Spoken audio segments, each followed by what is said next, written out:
Hello, everybody, and welcome back to The Film is Okie Dokie. I'm Tommy. With me, as always, is CJ. It's been a while, CJ. It's been like a month and a half, I feel like, since we recorded our last episode. We just caught up a little bit yesterday. How you been, CJ? I'll take the heat for that one. But you know what? I have little regrets. It was a good movie we watched last time, and it was a good break. And I'm refreshed now to watch Chicken Run. Yeah, Chicken Run. Before we get to Chicken Run, though, like I said, it's been a while. What you been up to? I've watched Ted Lasso 3 times since it's my comfort show, and I like it a lot. I like it more than I thought I would. Also, yeah, people need to start banging the table when something is really good, like Ted Lasso, because I feel like people are like, "It's good, you should watch it." I'm like, "Yeah," and they're like, people don't like follow up, you know. So I need people to be like, "No, you need to watch Ted Lasso," and then I'm like, "Damn, okay, fine, I'll watch Ted Lasso when it's that good." And I just want to interject. What's a show that I've been hounding you for like the past year and a half to watch? It's Ted Lasso, but Shrinking is what you're getting at. Yes, and actually, it's another one that I'm getting at. Oh, it's not Shrinking? Mm-mm. What show have you been hounding me to watch? Frickin' Andor. Oh, you have been hounding me to watch that show since I bought my couch. Yeah. Specifically, I remember you were like, you can watch it on the couch. I was like, yeah. I couldn't I? And when you eventually watch it and you have a come to Jesus moment, a moment of enlightenment where you see what Star Wars truly can and should be, you're going to be like, why didn't you tell me to watch it sooner? I'm be like, CJ, I only told you 1 billion times and sent you so many messages in all caps that you need to watch it. Yeah, but you didn't bang the table. You need to watch it. Oh, damn. Okay, I'll watch it. I'm going to watch as a testament to our friendship. After this podcast, after baseball, I'm going to watch, what is it called? Oh, my Lord. Ando. Okay, we're going to move on. Just to immediately date ourselves. Today is opening day for baseball. It's a big day for both of us. Our first episode, we said next week is Christmas. Yeah, we recorded one of them like on New Year's Day or something. Yeah. We're going to get into a good routine with recording these, I swear. Yeah, but you know what? For the viewer, it doesn't matter that we're dating ourselves because it's not timely. No. Well, who knows? Maybe Chicken Run gets canceled in a week, and then this egg on our face. 20 years to the date they released. What was it called? Dawn of the Nugget. Oh yeah, that did just come out. Or last year or whatever. Okay, I do have something I want to share. Something that happened in the interim. Now, it's actually thematic to what we're going to talk about. We're the subject of today's movie. There is a butcher down the street from my house. And one day after work, I was like, you know what? Today sucked. I'm going to go buy a steak. And there's this great butcher. It's 2 blocks from my house. It's really great. I drove down. Yes, I drove 2 blocks. Shut up, international audience. It's a hill. There's a hill. Okay. It's not to vouch. I have been to CJ's. It's a really big hill. I normally would give CJ shit for driving 2. It's a ridiculous hill. It is the most, like whatever you're picturing in your head, it's steeper and taller. It's a very steep hill in a residential area that's not like the side of a mountain. So it's just like weird that this is I live on a big hill. And the place is 2 blocks down the hill. So it's not worth it. Anyway, I drove over there and I get inside and I don't see anything. And she's like, the lady behind the counter is like, oh, how can I help you? And I was like, oh yeah, I want to buy a steak. She goes, we're all out of beef. I was like, you're all out of beef? It's a butcher. It's like, I know, we're all out of cow. The next cow doesn't get here until Thursday. And we go back and forth a few more times, and I'm just whatever, like in disbelief. Like, how does a butcher run out of? It's also a small butcher. It's not like a big butcher. I'm like, how do you run it? She's like, I told you it's going to be here Thursday. And I go, well, you would know. The cow. She goes, the cow gets here Thursday. I said, well, you would know. Now, I meant you ought to know because it's your butcher, right? You're the butcher. You own this place, right? Okay. She took it to mean I called her a cow. Screaming commenced. I got into a screaming match. I feel like I did nothing wrong. She was screaming. I said, I don't want any stupid meat anyway. And I'm like, and then this other guy who's actually cool comes out and he goes, hey, you have to leave. You can't talk to her like that. You have to leave. I was like, fine. And then on the way out, I'm like, so you don't have any fucking cow. She's like, we're going to call the police. So I think I'm banned for life from the butcher. I haven't been back since that happened. And I'm not trying to push it. Maybe I did shave my beard and my hair's really long. So maybe if I go back in, I'll like go in with my glasses on with my hair down and like try and see if I can fool them. But no, it's not been great. I've been buying grocery store meat, which is not the best, but it's better than no meat at all. And I don't regret anything. I'll say that. Yeah, I'm sorry that you thought I called you a cow. That feels like a you thing, right? If I'm like saying something innocuous and you take that to be us insult at your expense, that feels like you think you're a cow. Wow. You know what I mean? CJ's just out here victim blaming. I'm not. I didn't do anything. I went in there to buy a steak. They're like, we don't have any steak. What do you have? We don't have meat. What do you mean you don't have meat? You're a butcher. Our cow comes in on Thursday. I'm like, what, you're going to walk them here? They fucking kill, they butcher the whole cow. You know what you need to do? What is a good name for a cow? Flossie. Flossie the cow? Yeah. Okay. Where did Flossie come from? What Goofy. was the Floofy? Goofy? Yeah. I think that he was like, come here, Flossie. Hang on. Google. Hang on. ChatGPT. Because no. Yeah. No. Down with that.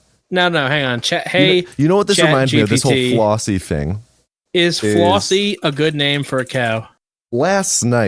Literally last night, my partner and I, we were out to bingo, and there was bingo at a bar that we go to. Okay.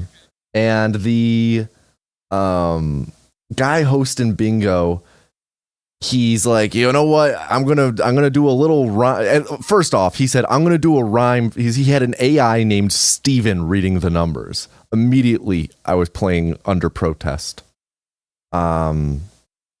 But especially because of the fact I didn't win it all. Right. My partner won twice. She won twice? Under protest. Yeah. She won a Jameson bucket hat.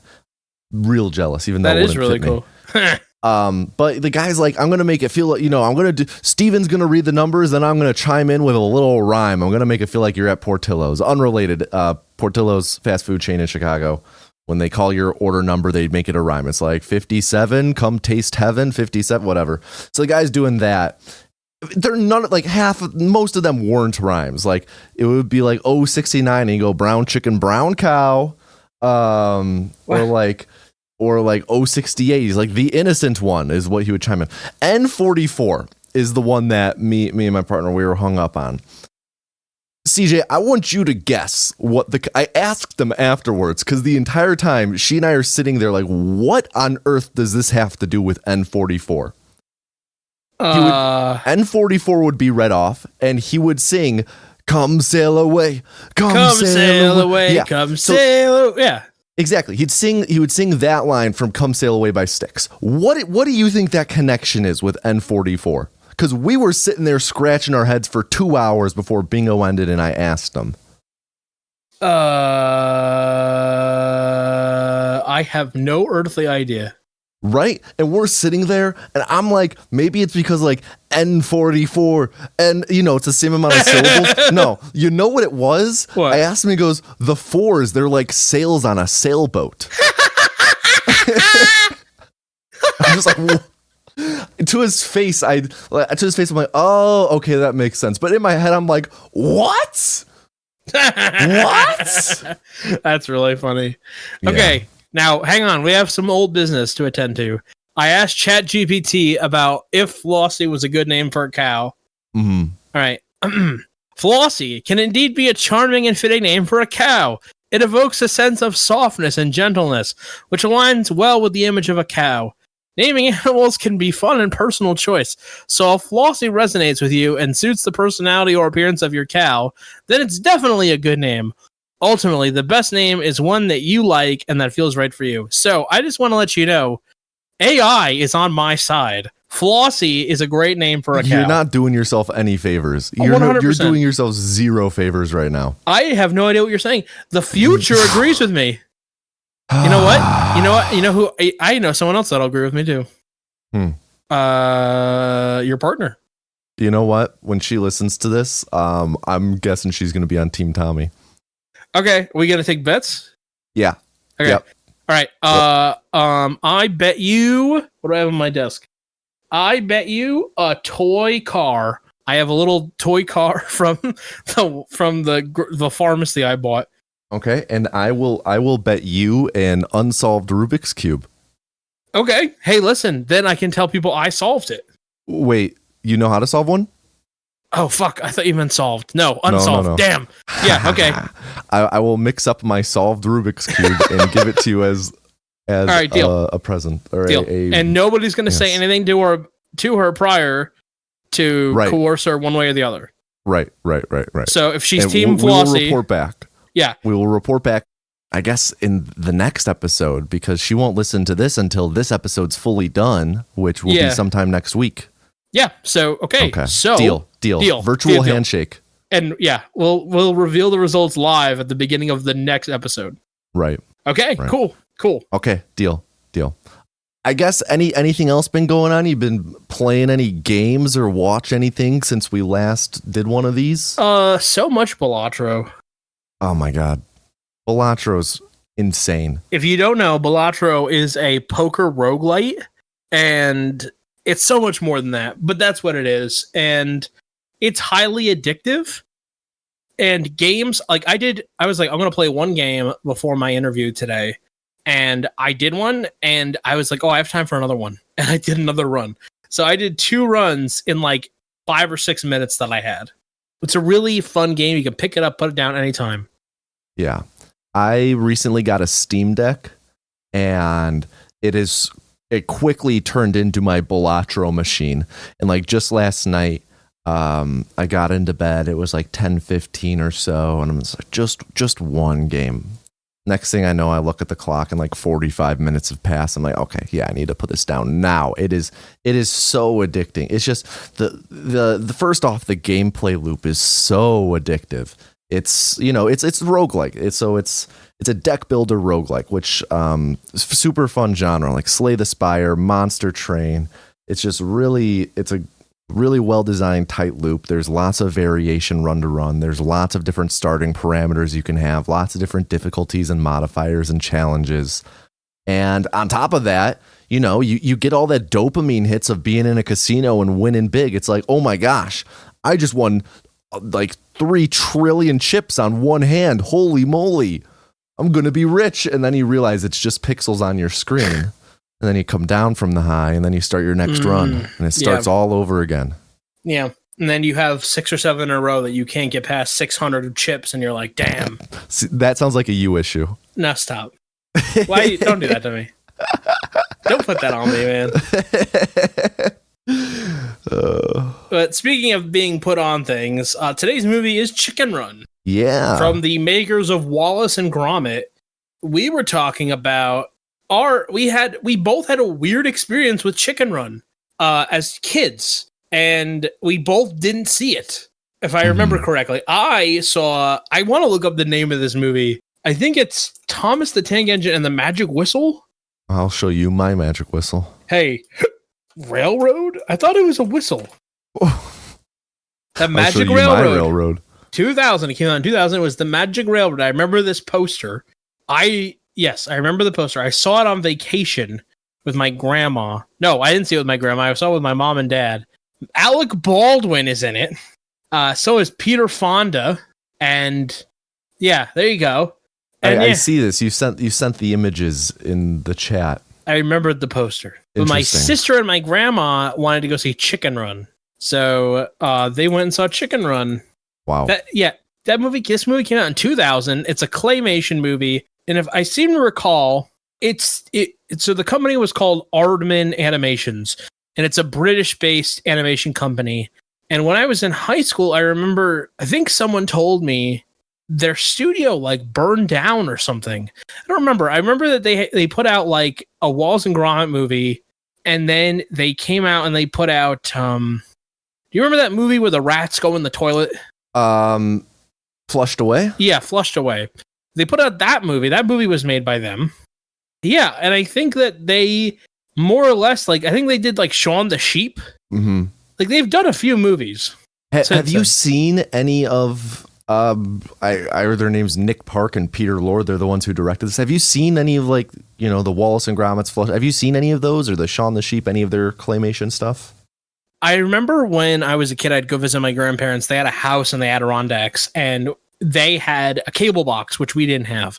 And they had Cartoon Network, which we didn't have as a kid. Because back then, kids, if you didn't get the channel, you couldn't watch the programming. And I remember the only time that I could watch Cartoon Network was when I went to my grandparents' house. And I was really upset because one time I went and for a whole weekend, all they did was show Wallace and Gromit. And I'm like, I want to watch Powerpuff Girls and Johnny Bravo and Billy and Mandy and all these other like cartoons like Ed, Edd and Eddie. And I can't. I'm watching fucking Wallace and Gromit on loop. So, yeah. If I remember right, it's like English, like British humor. So it's probably very dry for a young American child.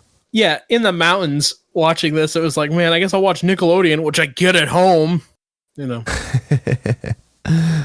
But I think as an adult, I get it more, but it's yeah. Yeah, same here. I never really watched. I mean, I told the story before, my relation with Chicken Run, that being my mom and sister and I went and saw Dinosaurs or Dinosaur, whichever it is, plural or not. And I had a temper tantrum. It's like the one temper tantrum I ever had. My mom tells this story in the parking lot because she tried to sneak us into Chicken Run after and it was just ending. And then I had a temper tantrum in the parking lot and she took me to 31 Flavors to calm me down, and it worked because I'm a sucker for ice cream. Oh, yeah. And I don't think I really watched any of the other. I might have seen Flushed Away when it came out, but haven't seen any of the other ones. But like as an adult now, like I have a real appreciation for claymation and stop motion just as an art form. So I'm excited to watch this. Yeah, I have no idea what to expect. It's about chickens, so it's going to be chickeny, right? They're British chickens, so it's going to be British chickeny in it. Yeah, it's funny. I think we both, man, it's crazy. We both have this weird experience with Chicken Run. I didn't want to see Chicken Run. You did. But I really did. I also didn't like Dinosaur, by the way. With Aladar.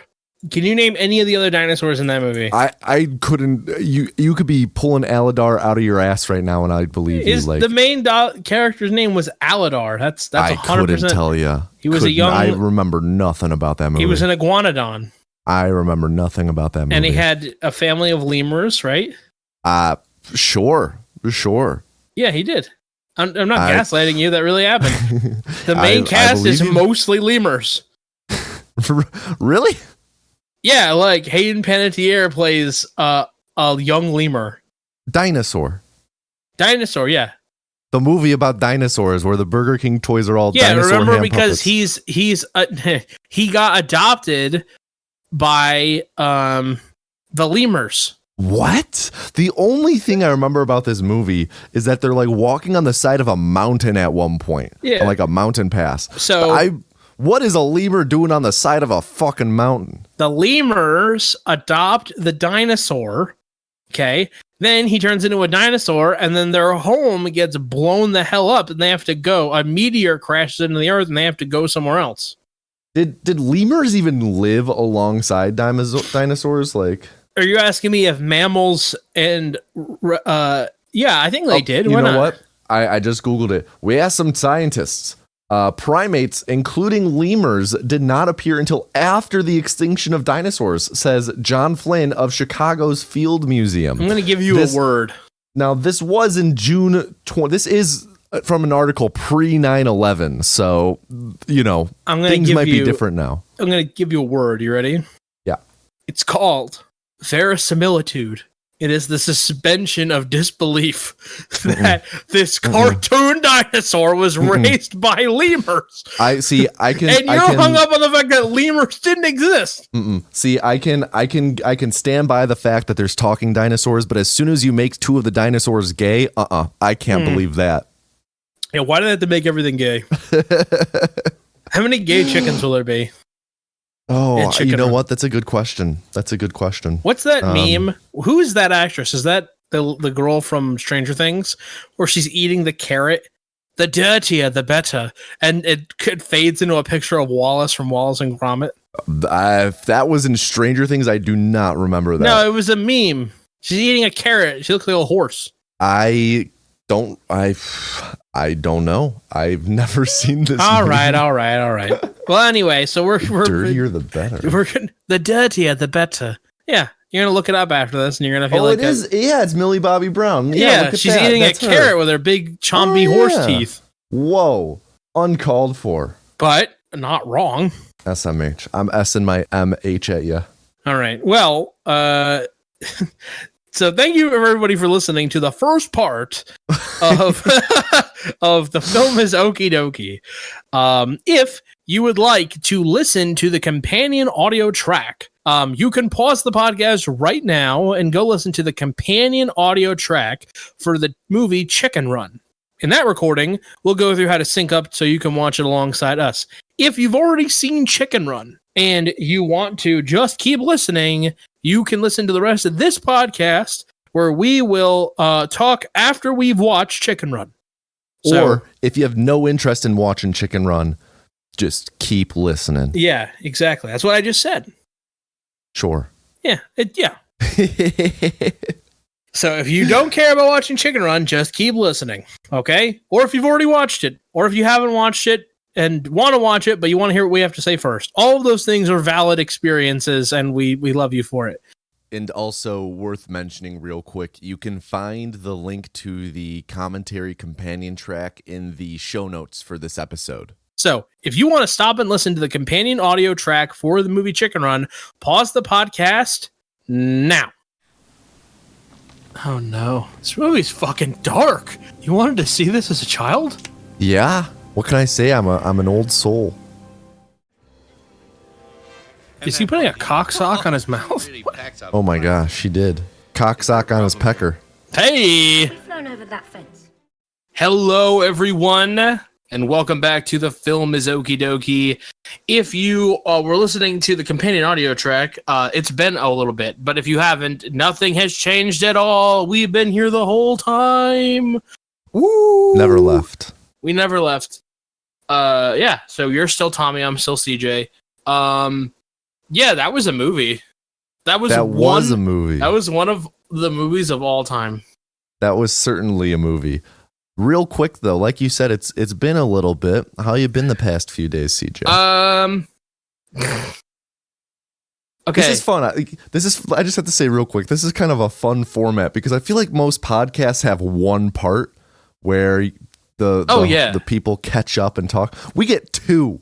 Oh yeah, because I'm about to lose my shit about trains, and I really wasn't angry at all until I just you messaged me and were like, "Hey, I'm gonna go to the bathroom and then I'm gonna be ready to record," and I said, "Cool." So then I was sitting here and I'm like, I should go to the bathroom. Like, when you're getting to the car, you're like, you should go to the bathroom before you get in the car. Like, yeah, but sometimes you do and sometimes you don't. I was like, okay, yeah, I should go to the bathroom.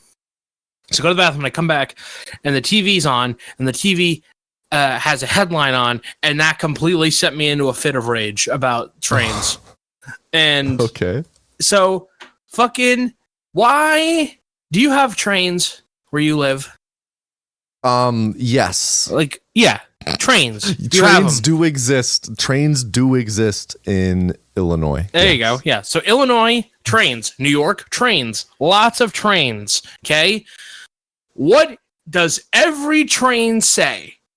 Either on the ground, on the train, everywhere. There are signs, big yellow signs painted on the ground. What do the fucking signs say?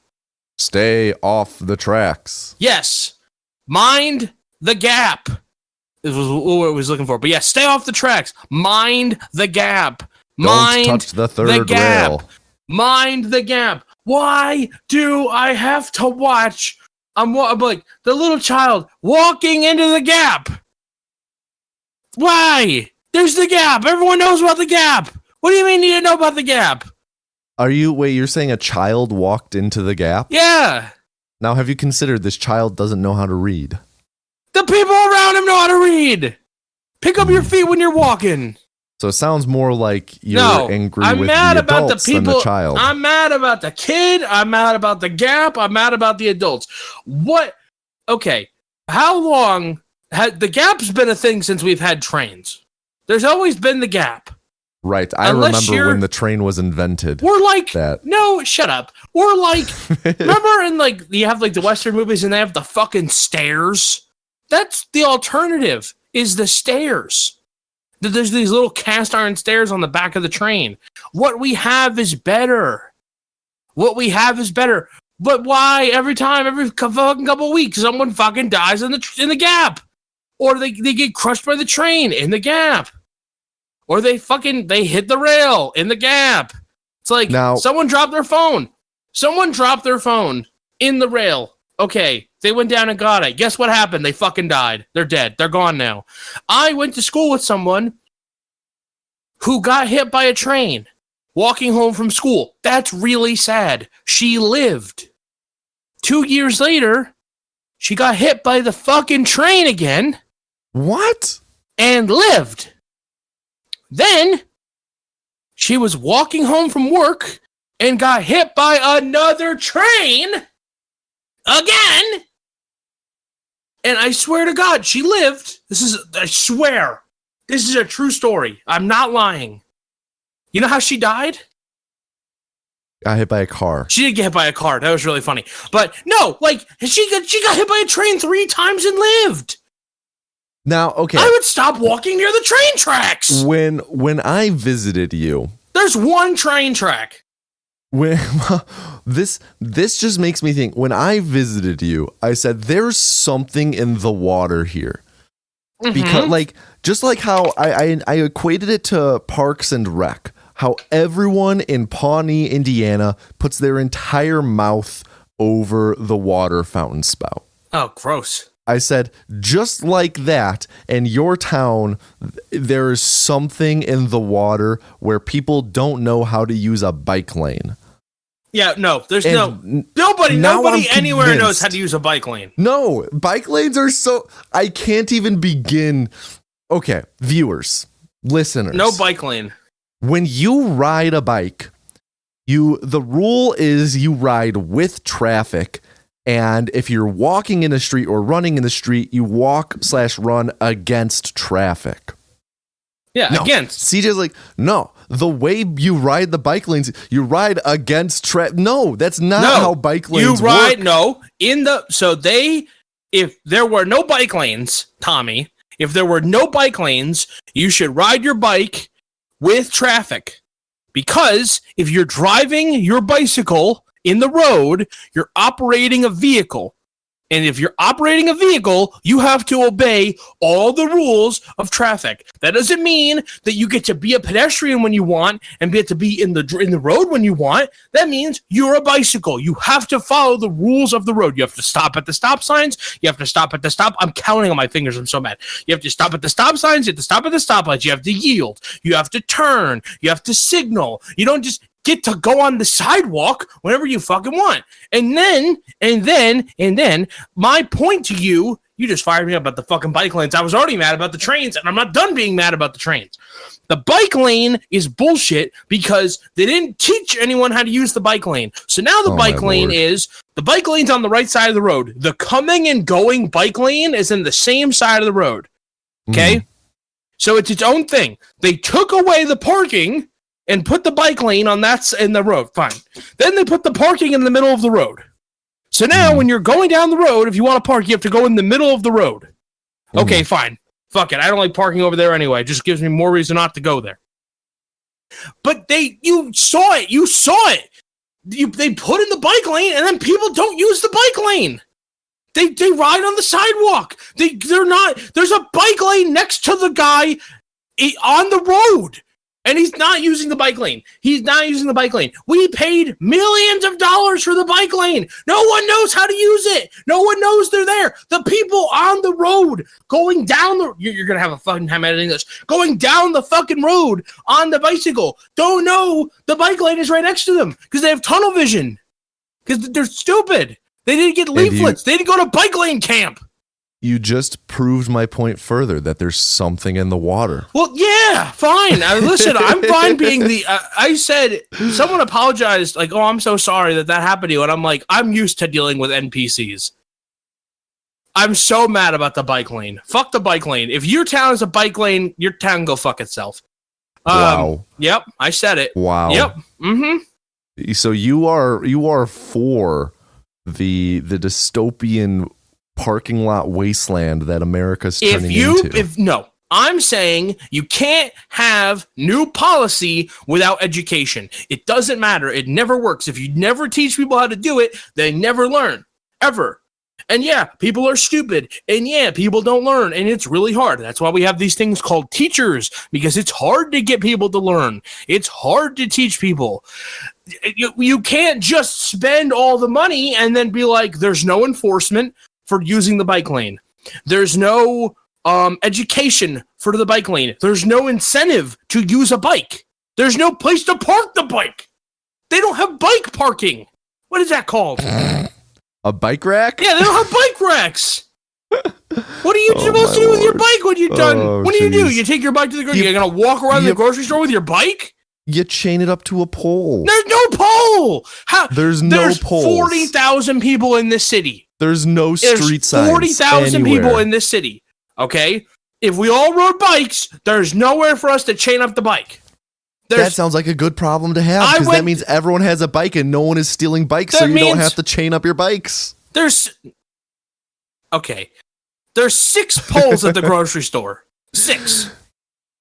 What are you going to do?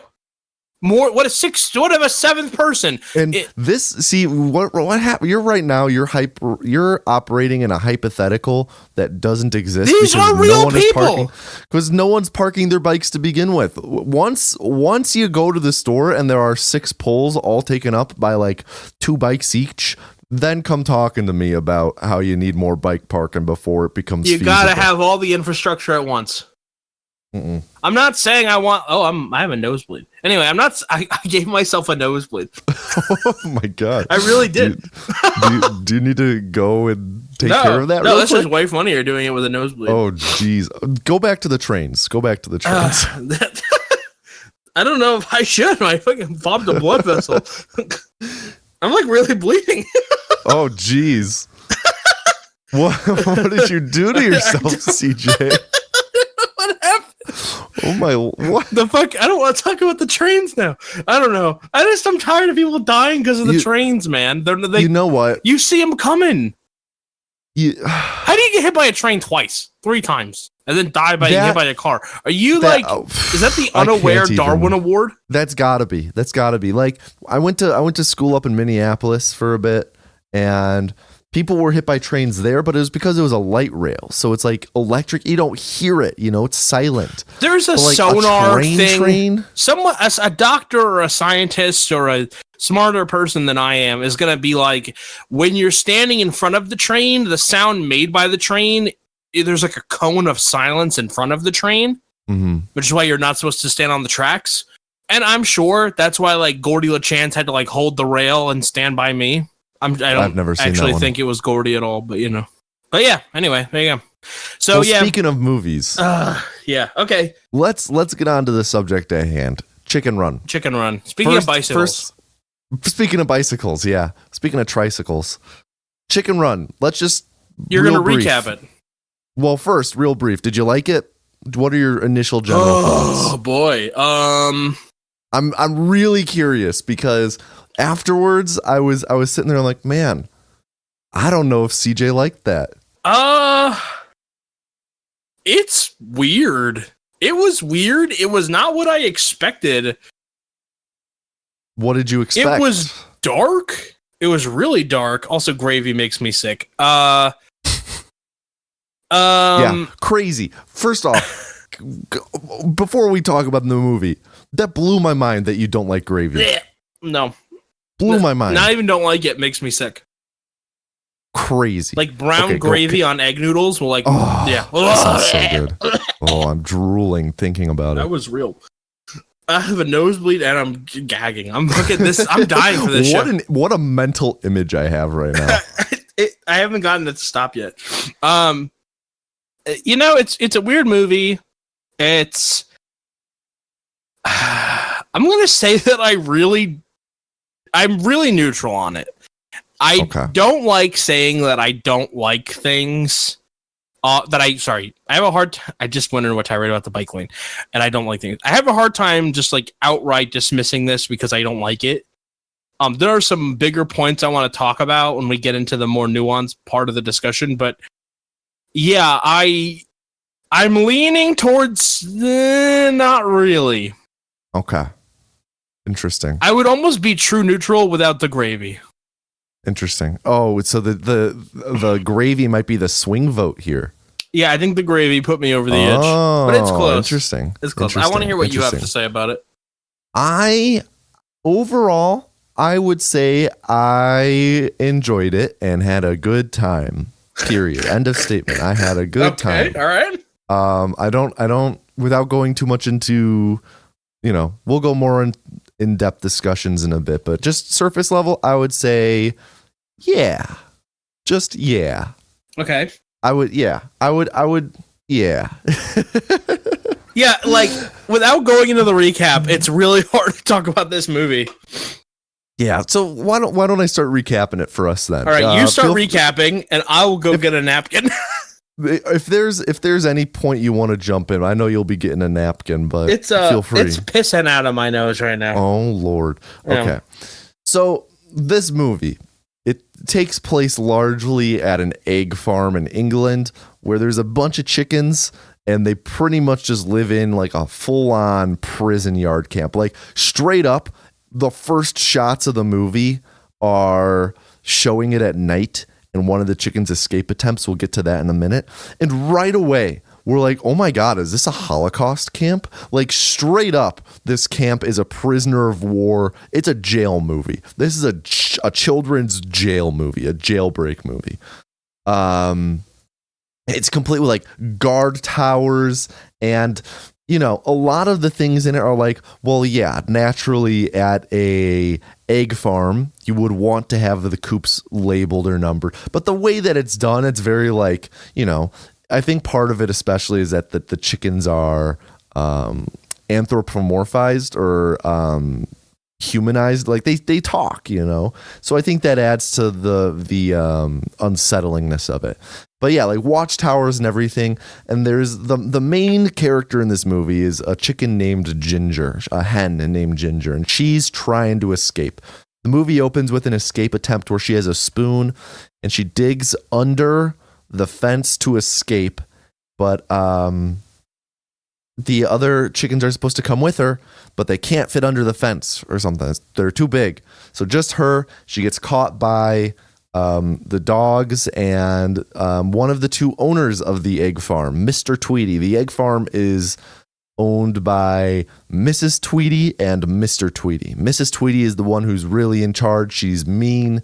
She's just a nasty woman. And Mr. Tweedy, he's kind of just does everything Mrs. Tweedy says. He's the bottom to her top. And he's convinced the chickens are up to something the entire movie. He's real suspicious of the chickens. He's the one out there with the dogs, making sure the chickens don't escape. But Ginger has multiple escape. We open with a montage of Ginger attempting to escape in multiple ways, such as digging a little hole under the fence with a spoon. At one point, the chickens dress up as Mrs. Tweedy. Like, they do the whole, like, three kids in a trench coat. They Vincent Adult Man their way outside, but then like they get the clothes get snagged on something, so the clothes fall off and they're caught. And then there's one thing, like they have this long tunnel underground where she's on a train cart where she rides it to the end to get up, and that's not even the escape. The escape attempt wasn't the long tunnel that they dug. The long tunnel was for her to get to another point in the general egg farm area and attempt to do something else. I don't even remember. But anyway, we do this whole montage of Ginger attempting to escape and her getting caught and thrown into solitary, which is like a dumpster. And it's like during the day then, the chickens all have like lineup where Mrs. Tweedy, they all line up like prisoners, and Mrs. Tweedy walks in front of them with a big old checklist to see what chickens have and haven't been laying eggs. She pretty much, the stakes are established immediately of, if we don't lay eggs, we get killed, because one of the chickens hasn't laid eggs all week. She didn't tell any of the other hens that she wasn't laying eggs, so no one could cover for her. So she's taken to a chopping block and killed with an axe. So those stakes are immediately established. And then one day, the hens are all just dicking about. There is one rooster who lives there, but we'll get to him later. He's an older guy. I think his name is like Fowler. We'll get to him. He comes into play later. But all these hens are just hanging about. And one day, a rooster, a chicken, flies over the fence yelling freedom. And he crashes and into like a pole or a guard tower or something, and falls into the enclosure, the camp. And this chicken is Rocky Rhodes. He's an American rooster, and when he crashed, he sprained his wing. And Ginger saw him fly in, and she like immediately starts begging him, like, "Oh, you know how to fly. You can teach us to fly so we can escape." And Rocky initially declines and says, like, "No, I gotta go." But then who should appear but, gasp, it's his owners.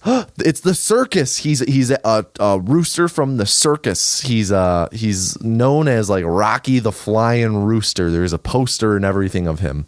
And they overhear that the chickens all overhear that the circus is looking for him and have a reward out for him. So if the Tweedies see him around at their farm or anything, to let the circus know, and they'll come reclaim him and give them a reward.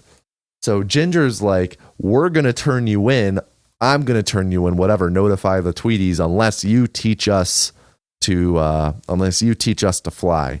So Rocky's then like, "Sure, whatever. I'll teach you to fly." And he starts giving all the hens flying lessons, though not much progress is made. It's mostly them doing like aerobics and jumping off of roofs and spinning in circles on accident. That was a whole scene. It's largely just Rocky instructing them through the motions, not doing anything himself because he has a sprained wing. His arm is in a little makeshift sling and whatnot. And the chicken, or Ginger and the other chickens, they kind of like assert to him that like, "Oh, if you could just fly for us, we could see how you do it, and we will know then, and we could do it ourselves." But Rocky's never able to because of his wing. He's always like, "Oh no, my wing hurts." So, and while all this is going on, we also learn that Mrs. Tweedy isn't happy with the output from the egg farm. And more specifically, she's sick and tired of making minuscule profits, which is a joke that they make. And as a result of this, she plans to convert the egg farm into a chicken pie farm and orders a bunch of equipment that they then assemble into a chicken pie machine in one of the barns. So while this is going on, all this stuff, they're learning to fly. The hens are so busy learning to fly, they haven't had much time to lay eggs. And one day they're doing the lineup where all of their egg count is accounted for. And Babs, one of the hens, she's like the mild-mannered one who likes to knit. She hasn't laid eggs in a few days, which means that surely she's due for the chopping block. But instead of Mrs. Tweedy taking her away, she instead takes out like a measuring tape and measures how big Babs is, and she seems pleased by this. And then this is immediately followed by Babs not being killed, is immediately followed by like the Tweedies putting out a bunch of chicken feed for them to eat. And Ginger immediately puts 2 and 2 together and dumps over the chicken feed and is like, they're fattening us up to kill us. They don't want our eggs anymore. They want to kill us. And Rocky immediately like puts a damper on that. Is like, hey, pulls her aside. Is like, we don't want to mention death. That'll ruin morale. We don't talk about death in America. I'm pretty sure he says, or something like that. Mm-hmm. She and him get into an argument. Morale's real low in the egg farm. So that night, Rocky throws a dance party. And at the dance party, he and Ginger, they kind of end up making up and dancing together. You know, maybe some feelings are getting caught. And at the end of this big dance number about like, I don't care if I die or something like that. It's some morbid lyrics. Yeah, right. Yeah, at the end, the wrap falls off his wing, which his wing is better. He can fly for them tomorrow and demonstrate, and they can learn. So that's the plan for the next day. But we see that Rocky's a bit worried at the idea of this. So then that night, I'm trying to think the order. I think the order for this was that night first, Ginger gets taken by Mr. Tweedy and put into the chicken pie machine to test the machine, because Ginger, she's the pesky, troublesome chicken, always attempting to escape. So they're like, we're going to kill her first to test the machine. And all the chickens panic at her being taken away to be killed, and Rocky accepts the call to action, and he zip lines into the barn with a coat hanger, and he like goes into the machine to save her, and they escape all sorts of death traps, narrowly escaping death. Like they escape some meat grinders and some dough rollers and gravy blasters and a furnace. And in their escape, a wrench gets stuck in some gears and the machine breaks. And in this whole excursion, the two come away with a chicken pie sticker that Ginger uses to convince all the other chickens in the camp, like, hey, look, they are killing us. But, also the gravy. And yeah, the gravy is like established. As you know, there's a gravy squirter when they specifically plug the gravy squirter with a carrot, which leads to it exploding at some point. So like the idea of pressure buildup is established. But they're like, oh, we're all gonna die, but no problem. Rocky's still here. The machine is sabotaged. We've bought more time to learn to fly. This whole time, the other rooster, the old guy, he's an old rooster named Fowler. He's an old-timey military type. He hasn't really liked Rocky, but following him saving Ginger, he's like, hey, you're not bad, kid. He gives him a pin, this silver wings pin from his military days. So then that night, Ginger finds Rocky sitting on a roof of a coop, and they talk about freedom. Rocky talks about the grass always being greener, and you can tell he's kind of like trying to downplay Ginger's desire to escape the farm. He's like, it's not always that good out there. The two of them touch hands at one point. So, are they falling in love? Who knows? Mm-hmm. Next morning comes around. It's time to learn to fly. Ginger goes to find Rocky, but he's gone. Oh no, he left. And he left the pin that Fowler gave him along with a sheet of paper. And it turns out that sheet of paper is the bottom of the Rocky the Flying Rooster poster that they've had hung up this entire time. And the bottom reveals he gets fired out of a cannon. He could never fly in the first place. And overnight, rather than Rocky, coming clean about all of this stuff. He used a spoon to dig out from under the fence, like how Ginger did at the beginning, and he escaped. So this revelation that Rocky was a fraud leads to an argument amongst the chickens, and Fowler like interrupts. He's like, "We shouldn't fight. There should be division." He says something that's like, "This is how the enemy takes you down: is they pit you against each other." You know, the whole Abraham Lincoln, a house divided against itself cannot stand. Sure. He makes that exclamation. He talks about his time in the RAF, and in this like tussle or whatever, the silver wings pins land right in front of Ginger, and she has this like brain blast moment where she's like, "Wait, what does RAF stand for?" And he's like, "Royal Air Force. He used to fly planes." Like immediately, like, "Oh, he used to fly planes." So then the chickens resolve to build a plane. So with this renewed sense of purpose, they scrap together a bunch of parts with the help of some rats who have been hanging around all movie, who like trade eggs for contraband. All while they're building the plane, Mr. Tweety is repairing the pie machine. We also see Rocky riding a tricycle out in the country, and he passes by a billboard for Mrs. Tweety's chicken pies, and he gets all sad and guilty.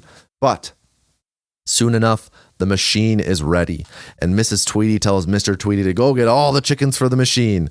But when Mr. Tweety goes to the coop and opens it up, the chickens attack and subdue him. And they tie him up and put him under a coop, which was pretty funny in the moment because the whole movie we were talking about, like, why don't they just hide Rocky under one of the coops? There's more than enough space, and then they fit an entire human man underneath the coops. And we're like, see?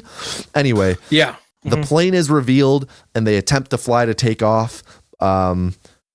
And at the end of their runway is a ramp. That's how they get the thrust, or they get like the upward lift so that they can then go with the thrust. Their plane is like, it's like the boat from like Ben-Hur or something. Instead of all rowing, they're all pedaling on little stationary bikes, which the chain is a giant rope, and the rope spins the propeller so they get thrust. But at the end of the runway is also lined with Christmas lights. Those are their runway lights because, you know, of course they need the lights.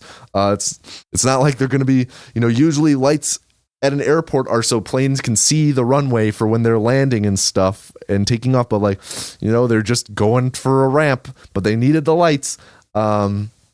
Mr. Tweety, as they're approaching the runway, Mr. Tweety hobbles over all tied up and knocks over the ramp.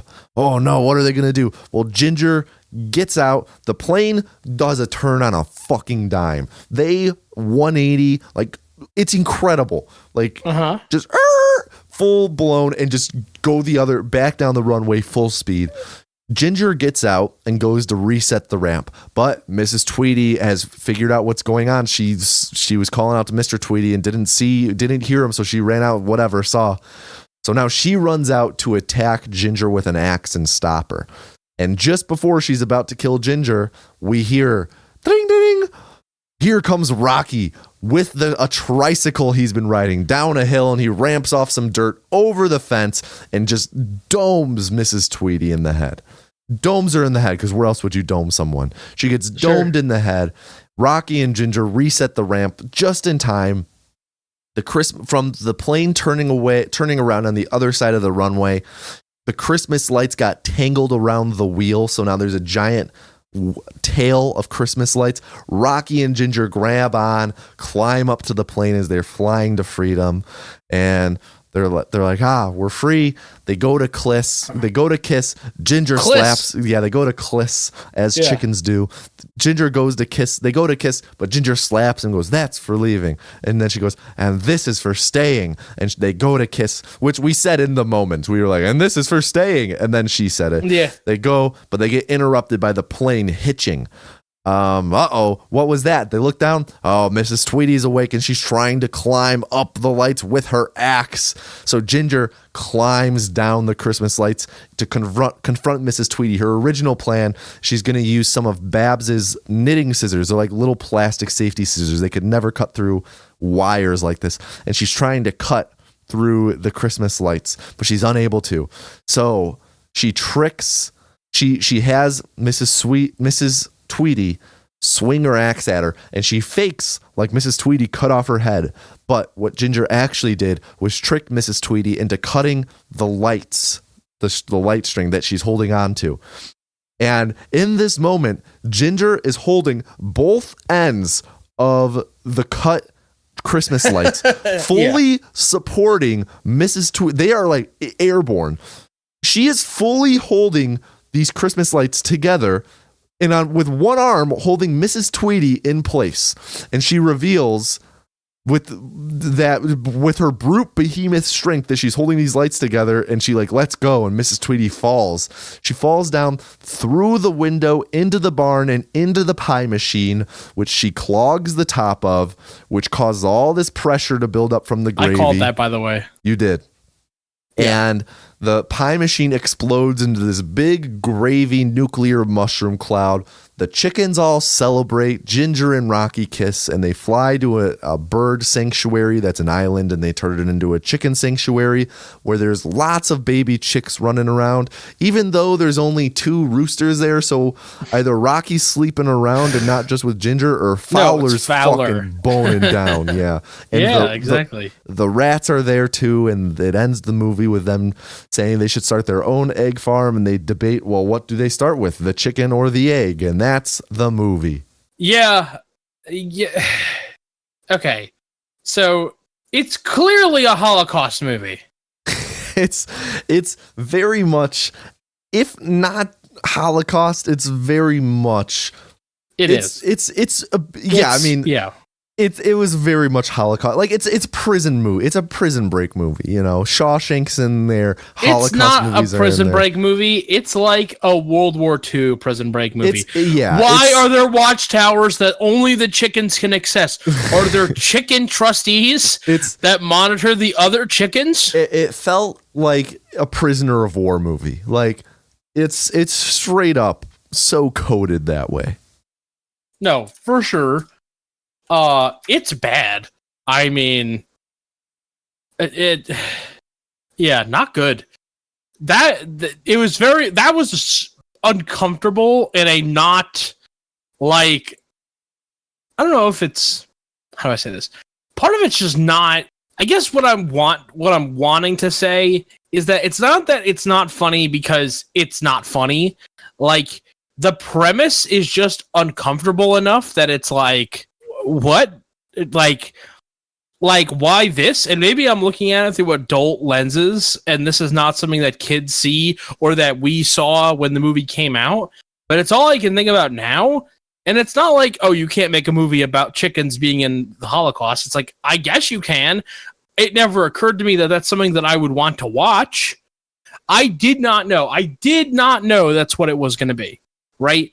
I knew it was going to be chickens escaping from a farm. I didn't think it was going to be so prisoner of war coded. Mm-hmm. I didn't know it was going to be so, especially that one chicken that gets her head cut off, you know, and doesn't tell anyone because she's given up on fucking living. Yeah. Yeah. It's like we were talking about it because I think at the beginning we were like, is this? And we were like, no, the visual shorthand of most of this is very much prisoner of war coded. Like very the chicken wire even, you know? You know what I know? You know what? Yeah, you know what I know? Do you know what I know? And you know what I mean? I know everything you know. And then some. That's right. I'm planting my flag. I know everything CJ knows and then some.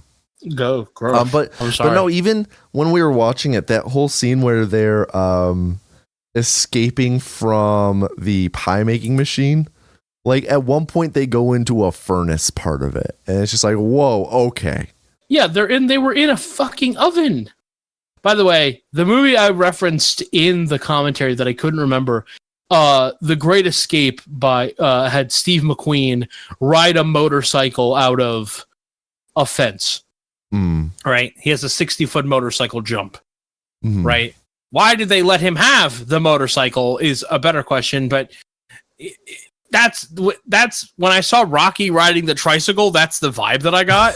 Like that's the whole deal. So I don't know, man. Like there's not it's also a very short movie, we should say that. Like it was like 86 minutes. Your explanation of the movie took a statistically significant portion of the total runtime to tell. Yeah. It's very short. nothing else overstays its welcome, but like nothing funny happens. Like it's all dread and dreary and gloom, and maybe that is a disconnect from like because this is a sort of British humor kind of thing. But like, man, if Wallace and Gromit were like ethnic cleansing, governor, it's like Jesus Christ! Like, what are you talking about? You know what I mean? Like, what are we doing? That's not funny. This is what the British. I like Ted Lasso. They're not like, oh, oi, the Holocaust. Fucking Jamie fucking Tartt is a Holocaust denier, right? Like that's fucked up. What a twist that would have been on Jamie's character. I know. Jesus. I know. Yeah, that's Nate's character though. He's a Holocaust denier. Oh my god. No, let's be real. It's just Rufus. It's just there you go. Who's the guy that drives the bus? I don't know his name. Just Rufus and Shandy are the Holocaust deniers in that show. Yeah, Shandy for sure. But no, I don't disagree with a lot of what you said. I definitely feel like I got more humor out of the movie than you did. I felt like I was laughing here and there throughout. It's a lot of the humor in it is. Listen, we watched it together. It wasn't like you might have laughed more than me, but you weren't laughing like no. You if you laughed a little more, it was like. Yeah, like it was yeah. A lot of the humor. Like, yeah, there's a lot of the dry British humor in there, which I think for the most part lands. And then, but there is a lot of humor aimed at kids. So like a lot of that doesn't land with us as adults. And I don't know. To me, there wasn't any point where it felt like it was making light of the situation or, you know, making jokes at the expense of what it was pastiching. But I don't know. It didn't, I don't know. I'm having a hard time trying to find the words I'm looking for with it. It's a hard movie to talk about. It is a hard movie to talk about. And I think that, okay, this is really what it comes down to for me. I know that I really harped on the Holocaust prisoner of war thing that doesn't work for me. It's a claymation movie which you would think has some sort of like brevity or some like levity, I guess, or some lightness to it. And it doesn't. It doesn't have that. You think it would have more humor for a kid's movie. And you said, yeah, it's a kid's movie and it's not for us, so we didn't laugh. There's a scene in one of the Muppet movies, and I love the Muppets, where when I refer back to, is this humor aimed for someone that's not me, and am I just not laughing about it? There's a scene in one of the Muppet movies where Fozzie has fart shoes. It's like a very serious moment. And he comes in, you know, fart, fart, fart, fart. Hey, I have fart shoes. Waka waka. And it's like, oh, you just interrupted a kiss with fart shoes. That's a kid's joke, right? That's a kid's joke. I didn't feel like there was a lot of kids' jokes that we were getting that were not going over the plate. It's like, that's just stuff that we were watching go by. It was just like, it didn't feel like there was a lot to it. The short run time means that there's less, you're getting more to the point. The thing, there was a lot of physical stuff, like the chickens doing funny things, but that's more in the comedy of the art, right? Like, it's, as an adult, I guess, you're looking at it like, oh, they're making this chicken try to drive. Remember when they had the slingshot into the fence, and it's like, if you literally had any angle, that chicken would have been freed, right? Or the turnip that turned into mush. Yeah. Like, there were things in it that were funny, but it's not like they told jokes. There wasn't jokes. It was physical comedy of clay chickens, you know? See, I agree with a lot of what you're saying. First off, I do want to say the art form, like the claymation in this, like fantastic, top tier. I agree. The art form just is very well done. I'm not sure I fully agree with you saying that like it as a medium would require levity, you know, or an expectation. Like, you know, animation can be for adults. Yeah, but claymation's sort of goofy and stretchy, and they have big bulbous eyes, and the blinking looks like it should have a sound effect. Like it's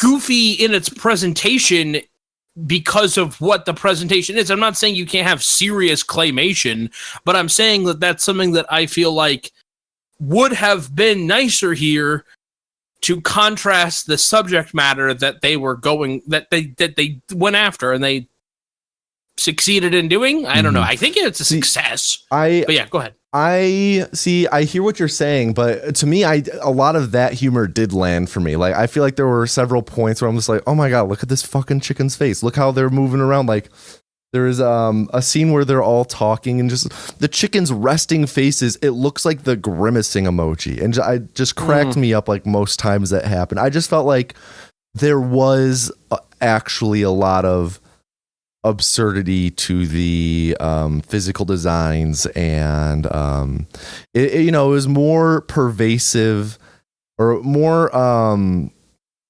ingrained in the DNA of the movie, the absurdity of the claymate. Like, I don't think you need to point it out with sound effects with blinks, for example, like you brought up, or I don't think it looks like they should almost like but a joke. I think that it still comes across with how absurd it is at times. Like there are moments where like very clearly like, oh no, this is like the joke is just how crazy they look, At least for me, that came across. I found a lot of humor, but it could just be me laughing at things that I find funny that weren't intentional. But for me, it did feel like there was a good amount of intent there on that front. Okay. I think if asked to watch this again, I would politely decline. Yeah, I'm not sure I would watch it again. We cooked the whole bird. Exactly. Yeah. I don't think you're gonna go back and get anything new out of it. Yeah. Everything, it's very, I don't want to say shallow, but there's not depth to it, like where you need to like have multiple viewings. Honestly, if you listen to our commentary and don't watch it, you'll probably get enough of it, right? There's probably some gaps in the movie, but where we didn't talk, but you'd probably get enough of the broad strokes from our just listening to what we had to say about it in the moment. Something I just have to mention that I forgot to mention is the voice cast. Mel Gibson voices Rocky the Rooster, so that doesn't help their no, their not Holocaust at all. movie. So that was something we talked about a little bit, but yeah, that was weird. No, generally, like it was enjoyable enough. Like I was like, yeah, that was a fine movie. I would get on a scale of 1 to 10, with 5 being perfectly average, I would say, yeah, it's right around a 5 or slightly over, maybe a 6. Just from the craft of it, I would say like bumps it up. Like there was the humor. My big gripe with it, the big thing was, I guess first I want to ask you this question because this will kind of lead into my big gripe with the movie. Okay. CJ, if you were a chicken in this situation, could you have beaten a chicken run? Could you have escaped? Yes. It seems like the easiest thing ever. Yeah, they do it several times. The one is the one that gets punished, but like she escaped a bunch of times. And then her argument was like, oh, well, it's hard to get all of them to escape. Dig a deeper hole. Yeah. Get wire cutters. Like, build a stack to go over the fence. You can go under the fence, you can go through the fence, you can go over the fence. Unless you're a mindless zombie, a wire fence isn't going to stop anything. And I think that this is proven by the fact that the movie opens with several escape attempts, right? This is the main thing I've been thinking about with this movie. I really dislike contrivances in a movie. And I hate when you watch a movie and you're like, if I were in the main character's shoes, this would be solved, And yes, I will disclaimer. Yes, this is a kid's movie. Yes.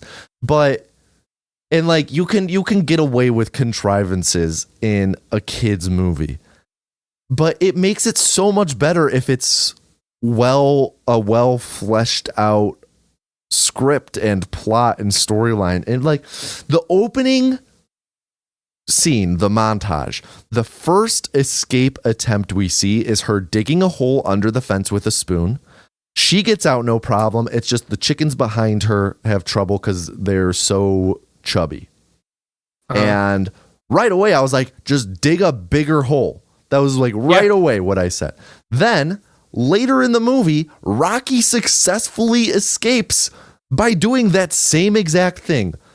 Going back to the opening montage, I mentioned that they had dug a tunnel with like a mine cart in it that they used for a different plan. The escape idea wasn't, hey, let's build this big tunnel with a minecart and just tunnel a mile north. No, it was, we're going to do this just, up into a barn or something. Like, I don't even remember because I was so caught back. But like, why don't they just keep building that tunnel somewhere? Just keep laying eggs, keep lying low for like a month. With how fast they dig, and they dig so fast in this movie, they would be all out so quickly. And it's just like you said, the slingshot. At one point they build a slingshot to try and teach them to fly. And it's just like, just build the ramp. They have that ramp at the end of the movie for the plane. Just build a ramp and slingshot off it. And you're a football field outside of the farm. Do it at night. There are some times at night where Mr. Tweety and the dogs isn't walking around. And it was just always an issue with the plan, or they're caught for some stupid reason that only exists because the writers said so. And okay, that's how movies work and scripts work. But it's like, no, naturally, that does not make logical sense normally. It's only like, they couldn't all escape because they didn't dig big enough of a hole. Okay, dig a bigger fucking hole. It's so easily solved in that moment, It only doesn't work because the writer says it doesn't work. Yeah. No, you're on the money there. I mean, yeah. That's so while we're sitting here and while you were talking about that, and I agree with you, like, if they had shown her getting progressively farther out, because basically it looks like from the perspective of the audience and the chickens, once you get past the fence, that's it. Mm-hmm. There's not like another fence. Mm-mm. There's not 100 fence. There's not a bunch of other things. If there were, or maybe they get caught and then they erect new obstacles or whatever. Maybe that makes it too complicated, but it just feels like we're sitting here and you could have explained visually why it was more difficult, because the only wide shots we get of the farm, it looks like you just have to get, like, even when Rocky gets away, and it's that shot of him walking away and the farm's over the shoulder. He's what, a mile away? He walked. He walked. Yeah, like nobody caught him. He walked. Yeah, it's one of those things where it's like, and I feel like it could be so easily solved as well. Just make you minorly adjust it where it's like the issue isn't getting out. The issue that they should frame for us is staying out. Like, yeah, it might be easy for them all to get out, but they all just get caught right away because they're chickens. What, they're gonna walk all night? Okay, they're a mile away. They just get rounded up in the morning. And then you just make the issue not be, it's not getting out, it's getting out far enough away where we're free. And they're getting picked up a mile away. Yeah. And then flying can become like, oh, we want to fly to freedom. They can't catch us if we fly. And then, then there becomes a real need for the learning to fly. Like another example, Ginger is captured and put in the pie making machine. With a moment's notice, Rocky zip lines out of the fence into the barn. Why couldn't they have done that though? It's one of those things where it's like you have a myriad of solutions in front of you and you're not doing them. But if you just change the framing for it's like, yeah, we have these solutions to getting out, but getting out isn't the problem. The problem for us in the movie is framed as getting out, but that's never the issue. Yeah. No, I agree. That's what's been sitting in my belly the past few days that I can't stop thinking about. So I'll say it. Thumbs down for me. Really? You're gonna say this film is not okie dokie for you? Yeah. It's It's just okay. It's not dokay. I wish I had a crazy sound effect to insert here for our first ever. The film is not okie dokie.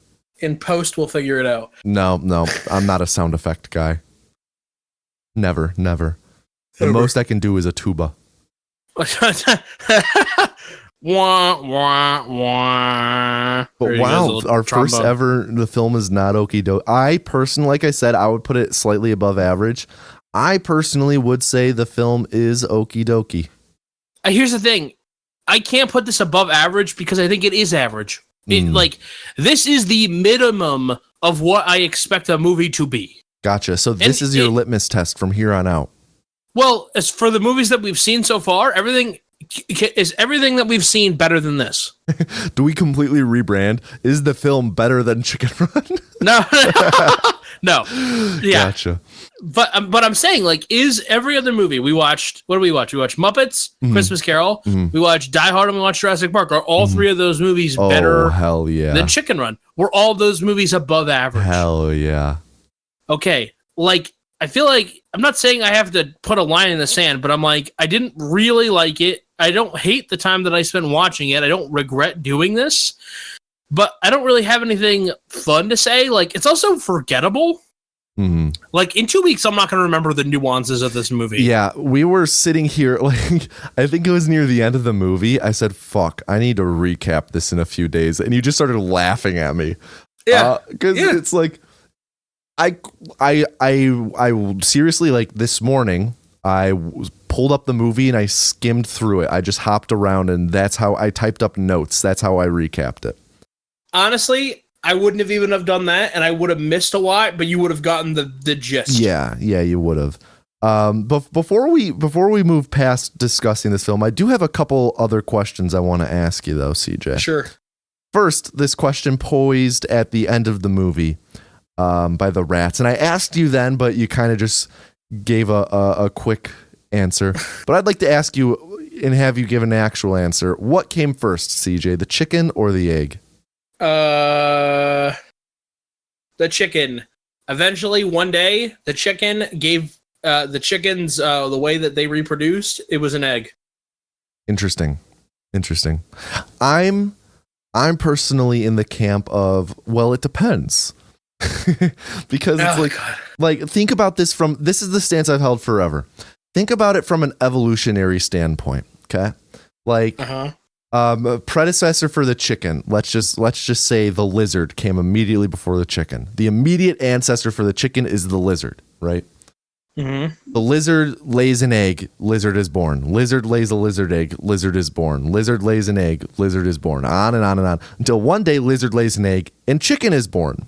Right? Of course, that's greatly simplifying. Evolution is a lot more drawn out over time. But one day, the chicken as we know it is born. So then the chicken lays an egg, and then the next chicken's born, and so on. So I guess for me, the question then becomes less which came first, the chicken or the egg, and is an egg from a lizard that births a chicken, is that a chicken egg? Well, here's the other thing, right?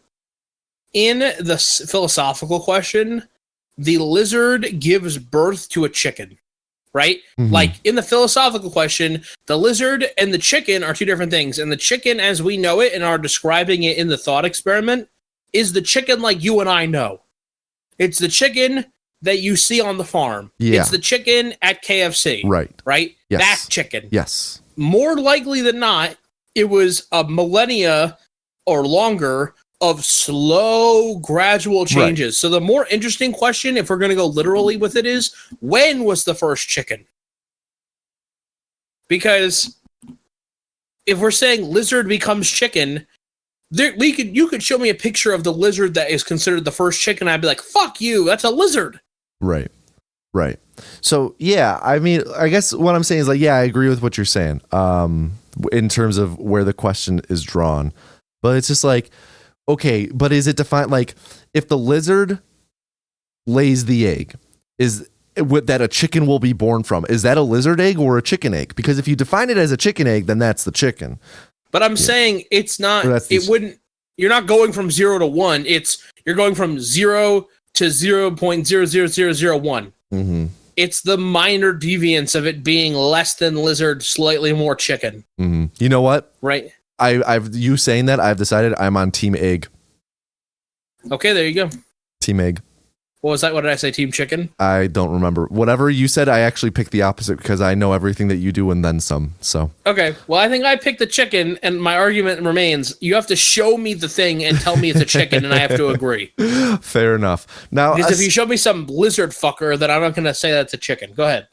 A second question I wanted to ask you, CJ. Okay. Are you glad that as a child you watched Tomix and the Magic Railroad instead of Chicken Run? Ironically, yes. Somehow, I am happier that I saw that movie. Despite the disdain for trains that you have spoken to today? Thomas the Tank Engine is not the same thing as people falling into fucking trains to their death. Fair enough. That doesn't happen in that movie? No one does that, no. Fair enough. On a tangential inverse note, personally, I am not glad that I watched Dinosaur or Dinosaurs as a child instead of Chicken Run, because I definitely would have remembered more about Chicken Run than Dinosaur, because I remember zero about Dinosaur, and I for sure would have remembered the claymation of Chicken Run as a child. Well, listen, you had to have your one tantrum, and that was it. I know. Everybody gets one, just like Spider-Man. Yeah, everybody gets one. Well, bingo. I think that's a good spot to end our Chicken Run discussion. All right. So, CJ, what are we watching next time? I'm actually excited to hear, because I have zero clue. Yeah. So, there was some discussion ahead of time about what movie we would watch next.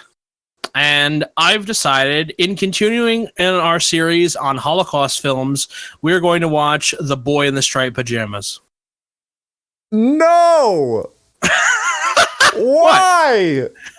Yeah. Oh, my fucking This was a joke. Lord. This was a joke. I'm not doing that. Oh, my God. My heart skipped a beat. No, it's okay. Oh. I am.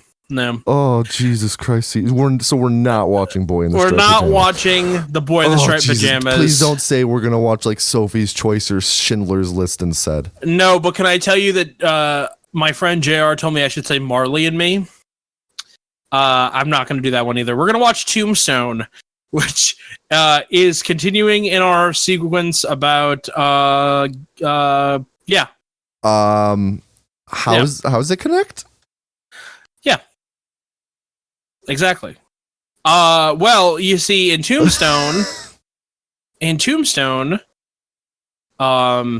it's not the Holocaust.